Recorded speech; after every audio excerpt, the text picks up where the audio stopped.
Death is the only thing in life that is absolutely certain. This story is about a heartbroken and sad mother who had just lost her child. She seeks Buddha in hopes he will revive her deceased child. He agrees and says that she must go to the village and find a home in which no person had died, and beg for something to eat, and that will revive her child.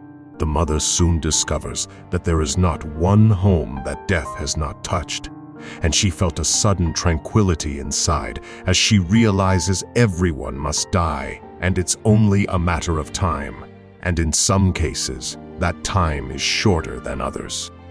The message behind this is quite clear, and sometimes there is nothing that can be done to prevent that. That is bound to happen at some point. This is a sort of story that could be told to a child because it is not dark and is easy for anyone to understand. The short story is good to tell a story as well as a lesson quickly, and that gets to the main focus quickly. In life, one thing is absolutely certain: death. From the moment we reborn, we are, in a sense, dying, and the sooner realize how impermanent this life is, the less entangled we will get in superficial things that bring pain in our hearts. Below is a beautiful Buddhist story showing in a unique way the inevitability of death and the importance of accepting the fact that every person alive, our loved ones included, will leave their last breath one day. Buddha was staying in a village. A woman came to him, weeping and crying and screaming. Her child, her only child, had suddenly died. Because Buddha was in the village, people said, "Do not weep. Go to this man. People say he is infinite compassion. If he wills it, the child can revive. So, don't weep. Go to this Buddha." The woman came with the dead child, crying, weeping, and the whole village followed her. The whole village was affected. Buddha's disciples were also affected. They started praying in their minds that Buddha would have compassion. He must bless the child so that he will be revived, resurrected. Many disciples of Buddha started weeping. The scene was so touching, deeply moving. Everybody was still. Buddha remained silent. He looked at the dead child.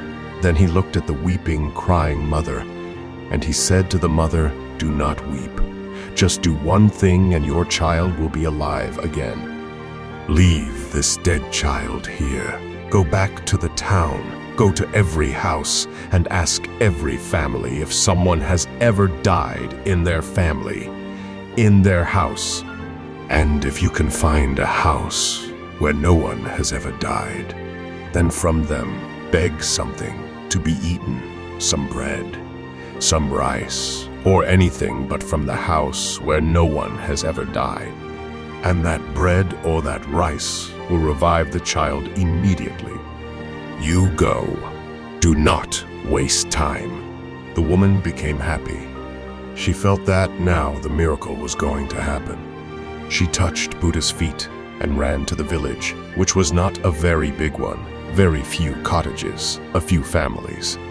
She moved from one family to another, asking, but every family said, "This is impossible. There is not a single house, not only in this village, but all over the earth. There is not a single house where no one has ever died, where people have not suffered death and the misery and the pain and the anguish that comes out of it." By and by, the woman realized that Buddha had been playing a trick. This was impossible, but still, the hope was there. She went on, asking until she had gone around the whole village. Her tears dried, her hope died, but suddenly she felt a new tranquility, a serenity coming to her. Now she realized that whosoever is born will have to die. It is only a question of years. Someone will die sooner, someone later, but death is inevitable. She came back and touched Buddha's feet again and said to him, as people say, You really do have a deep compassion for people. There is, however, one particular method that benefits everyone alike, acknowledging that nothing lasts. We instinctively feel that things are going to stay more or less the same and that the people around us will remain, but that's not the case. If we can, we should try our best to understand that things really are not the way they seem at all. But if that seems a bit far off at first, it's still very good to give some thought to the impermanence of things. Sadness is not the end. Even if we just take a quick look around, it's easy to prove the truth of impermanence. So, first, we must acknowledge that things do not last. Then we need to bring that understanding to mind again and again, until we deeply understand that everything is impermanent and transient. That is a genuine Buddhist meditation. Gradually, we are able to let go of all the things we used to chase after blindly, all the things that used to bind us and control us. We then commit ourselves to breaking free of this outlook. I am done.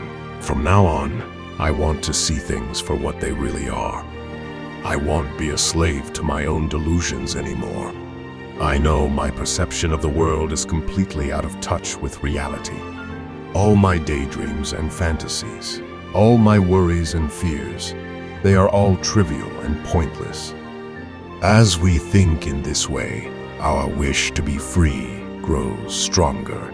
The power of that wish then transforms into a key that unlocks Buddhism's vast treasury of methods and instructions. Most of us have a range of emotional experiences that rise and fall throughout the day. If you are in the midst of grieving, perhaps you assume that you feel nothing but sorrow for 24 hours each day. You might feel pressured for this to be true. Pay attention. Many emotions will visit you. Within sadness, there is an element of joy. Life is both tragic and beautiful. Most of us will have times in our life when we are in the tragedy of life, while other times we will be in the beauty of life. You look at an image and describe what you see. Some people will see an elderly woman. Others see a beautiful young princess. It is all about how we look at it, both the picture and our lives. You do not have to be brave all of the time. You are not damaged or defeated. Have patience. Give yourself permission to grieve, to cry, and to heal. Allow a bit of compassion. You are doing the best you can. We all are. I hope you like the story. Please subscribe to our channel for more motivation and inspiring videos. Thank you.